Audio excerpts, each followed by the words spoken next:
TDP అధినేత చంద్రబాబు ఇవాళ ఎన్టీఆర్ జిల్లా తిరువూరు ఆచంటలో పర్యటించనున్నారు. రా కదలేరా సభలకు భారీగా ఏర్పాట్లు చేశారు టీడీపీ నేతలు.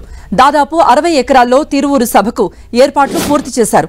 ఉమ్మడి కృష్ణా జిల్లా నుండి ఈ సభకు టీడీపీ కార్యకర్తలు, అభిమానులు భారీగా తరలిస్తున్నారు. తెలంగాణ సరిహద్దు ప్రాంతాలు కావడంతో ఖమ్మం జిల్లా నుండి సైతం కార్యకర్తలు కదిలి వస్తున్నారు. భారీగా వాహన ర్యాలీలతో సభాస్థలికి రానున్నారు. జగ్గయ్యపేట, నందిగామ, మైలవరం, విజయవాడ, గన్నవరం, గుడివాడ నియోజకవర్గాల నుండి భారీగా వాహన ర్యాలీలు సభ వైపు కదులుతున్నాయి.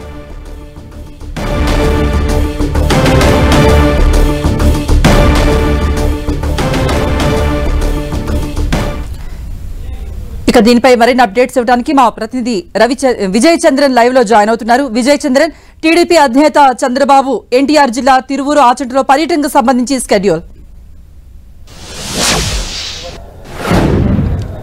చంద్రబాబు నాయుడు తిరువూరు సభను విజయవంతం చేసేందుకోసం అని చెప్పేసి పెద్ద ఎత్తున టీడీపీ శ్రేణులు, నాయకులు, కార్యకర్తలుగాను పెద్ద ఎత్తున ఏర్పాటు చేయడం జరిగింది. మరి కాసేపట్లో చంద్రబాబు నాయుడు సభాస్థలికి చేరుకుంటారు. దీంతో ఇక్కడ సభా ప్రాంగణంలో పెద్ద ఎత్తున టీడీపీ నాయకులందరూ కూడా ఇక్కడికి రావడం జరిగింది.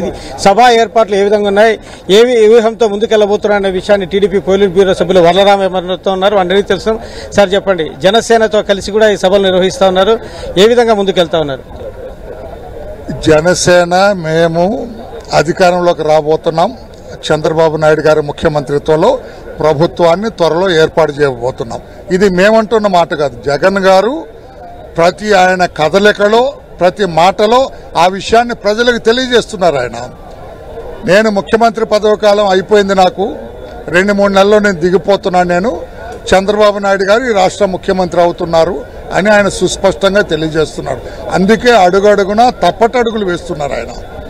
అన్ని తప్పటడుగులు. ట్రాన్స్ఫర్లు ఏంటంటే, ఎమ్మెల్యేకి ట్రాన్స్ఫర్లు ఏంటంటే, ఇదంతా అతనికి కొంచెం మానసికంగా కూడా ఏదో రుగ్మత ఉందని అంటున్నారు. అది I don't go in that way, అది నేను చెప్పదలుచుకోలేదు.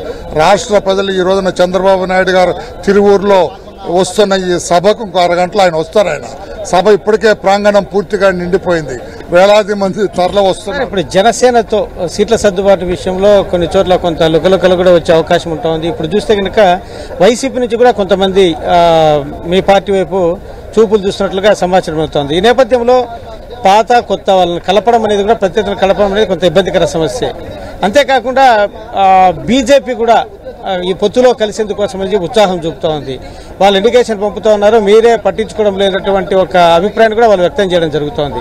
మరి ఈ నేపథ్యంలో ఏ విధంగా ఈ సమస్యలను పరిష్కారం చేసుకునే అవకాశం ఉంది? ఎందుకంటే చాలా స్పర్ధలు కూడా వచ్చే అవకాశం ఉంది. ఏం అవకాశం లేదండి, మీరందరూ ఎవరు ఆ రకంగా ఊహించుకోవాల్సిన అవసరం లేదు.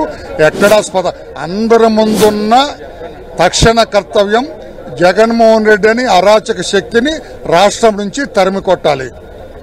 అది జనసేన కావచ్చు, తెలుగుదేశం పార్టీ కావచ్చు, ఇంకా కొత్తగా పార్టీలో చేరబోయే నాయకులు ఎవరైనా కావచ్చు, అందరి లక్ష్యం జగన్మోహన్ రెడ్డిని రాష్ట్రం నుంచి తరిమి కొట్టాలి. అందుకోసం సీట్ల సర్దుబాటు విషయంలో ఏమాత్రం కూడా మనస్పర్ధలు వచ్చే అవకాశం లేదు. చంద్రబాబు నాయుడు గారు, పవన్ కళ్యాణ్ గారికి వారికి ఇద్దరికి ఒక ఐడియా ఉంది, ఒక అవగాహన ఉంది. రాని వాళ్ళని ఎలా మాట్లాడాలో వాళ్ళు మాట్లాడతారు. బ్రహ్మాండంగా చాలా పదవులు ఉంటాయి. రాబోయే రోజులు అవన్నీ దృష్టిలో పెట్టుకుంటారు కనుక తప్పకుండా ఏ స్పర్ధలు లేకుండా సజావుగా సాగుతుంది.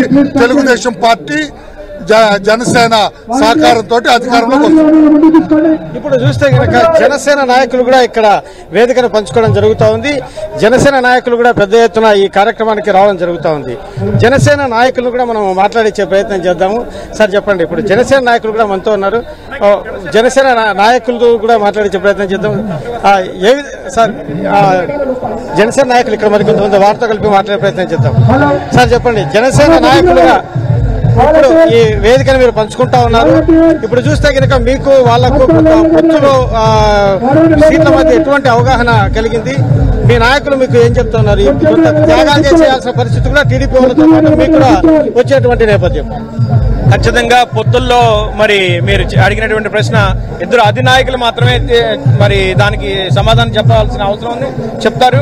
ఖచ్చితంగా ఏంటంటే అధినాయకులు ఏది చెప్తే తూచా తప్పకుండా పాటించే నాయకత్వం జనసేన పార్టీలో ఉంది. మా అధినాయకుడు ఏది చెప్తే అది చేయడానికి సిద్ధం. ఒకవేళ బీజేపీతో టీడీపీకి పొత్తు కుదరని పక్షంలో మీరు ఏ విధంగా ముందుకెళ్లే అవకాశం ఉంది? ఖచ్చితంగా ఇవన్నీ మా అధినాయకుడు తీసుకునే నిర్ణయాలు. ఖచ్చితంగా మా అధినాయకుడు తీసుకున్నటువంటి నిర్ణయాలు మేము గౌరవించుకుంటూ ఆయన ఆదేశాల అనుగుణంగా మేము నడుచుకోబోతా ఉన్నాం. మరి పొత్తులో మరి బీజేపీ ఉంటుందా లేదా అనేది మా అధినాయకులు అలాగే మరి చంద్రబాబు నాయుడు గారు నిర్ణయించుకుంటారు తప్ప మేము వారి తీసుకున్నటువంటి నిర్ణయంలో భాగం అవుతాం. మీ అంతర్గత పార్టీ విషయాల్లో బీజేపీ టీడీపీ పొత్తుల విషయంగా పవన్ కళ్యాణ్ ఏమైనా ప్రస్తావించడం జరిగిందా? ఆ విషయం ఎటువంటి చర్చలు జరిగాయి? ఖచ్చితంగా సరైన సమయంలో పబ్లిక్ కి పవన్ కళ్యాణ్ గారే స్వయంగా చెప్పబోతా ఉంటారు. మరి పొత్తుల్లో భాగమైతే కనుక వారు ఖచ్చితంగా మరి ఆంధ్ర రాష్ట్ర ప్రజలకి వారు తెలియజేయబోతున్నారు. కాబట్టి దాని గురించి ఏది మాట్లాడినా ప్రిమెచ్యూర్. ఇక్కడ జనసేన నాయకులు చెప్పండి, ఇప్పుడు మీ సీటు కూడా ఈ పొత్తుల విషయంలో ఎట్టుపోతుందో తెలియదు. ఎందుకంటే టీడీపీ వాళ్ళు అక్కడ మంది కూడా మీకు ఎక్కువగా పోటీ పడుతూ ఉన్నారు. ప్రతి ఒక్కరు కూడా మీ నియోజకవర్గాన్ని మాకు కావాలి మాకు టీడీపీ వాళ్ళు పోటీ పడుతూ ఉన్నారు. ఇప్పుడు జనసేనకు వస్తుందా మీకు వస్తుందా లేకుంటే పొత్తుల మధ్య ఈ త్యాగాలు చేయాలా అని చెప్పి ఇరు పార్టీ నాయకులు చెప్తున్నారు. మరి ఎట్లా ముందుకు వెళ్లే అవకాశం ఉంది?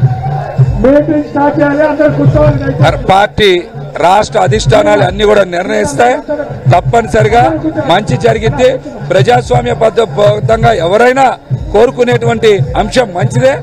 కానీ మా పార్టీ అధ్యక్షులు పవన్ కళ్యాణ్ గారు ఒక మంచి నిర్ణయం తీసుకుంటారు. చంద్రబాబు గారి సహకారం ఉంటుంది కానీ తెలియజేస్తాం. బీజేపీతో చూస్తే బీజేపీ ఏమో కొంచెం ముందుకు మీతో కలిసి మీ కుటుంబంతో కలిసి పోటీ చేసే ఉత్సాహం చెప్తుంది. అయితే పట్టించుకోవడం లేదు టీడీపీ అన్నటువంటి ఆరోపణలు. తప్పనిసరిగా పొత్తుల అంశాలన్నీ కూడా రాష్ట్ర నాయకత్వం మాట్లాడుతుందని కూడా తెలియజేస్తా ఉన్నా. మొత్తానికైతే కనుక ఈ వ్యవహారం మటుకు ఇంకా పొత్తులు తేలాల్సి ఉంది. ఏ విధంగా పొత్తు ఉండబోతుంది అనేదాన్ని కూడా ఉత్కంఠభరితంగా ఉందని చెప్పొచ్చు. మొత్తానికి టీడీపీ శ్రేణులు చాలా ఉత్సాహంగా ఉన్నారు. జనసేన నాయకులు కూడా కలిసి సమన్వయంతో పనిచేస్తున్నారు. మరి కాసేపట్లో చంద్రబాబు నాయుడు సభాస్థలికి రాబోతున్నారు. ఆయనకు సంబంధించినటువంటి సెక్యూరిటీ కూడా సభా వేద మీదకు రావడం జరిగింది. ఒకసారి మనం ఇక్కడ విజువల్స్ కూడా చూస్తే కనుక పెద్ద ఎత్తున టీడీపీ చెందినటువంటి నాయకులు కార్యకర్తలు కూడా వస్తా ఉన్నారు.